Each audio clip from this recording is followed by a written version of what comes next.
Istu vaan siihen. Niin niitä tukia tarvisin. Miksi? No siis, mun kissan lapsi kuoli toissapäivänä ja mun kultakala hyppäsi vessanpökköön ja mun äitin vaimaan sisko sai nivelvaurion ja multa lähti kynsi. No okei. Paljon mä saan?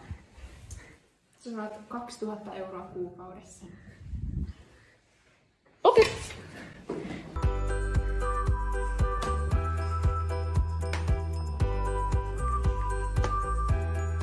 Haluaisin sen Buttershooter Premium Plussan, mutta minulla ei ole rahaa.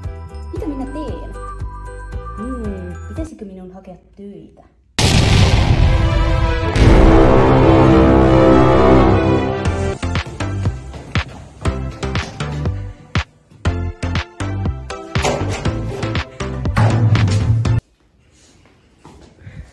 Istu vaan siihen. Niin niitä töitä oli hakemassa. Jahas. Mitkä ne mun työtehtävät siis on? No, tässä olisi tämmönen työ, missä sä voisit kerätä hevosen päässä.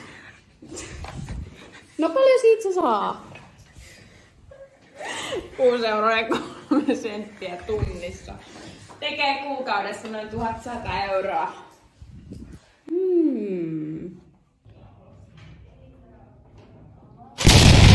Tätä ilmiötä kutsutaan kannustinloukuksi, jossa henkilö saa niin paljon tukea, että hänen ei enää kannata ottaa työtä vastaan palkan takia.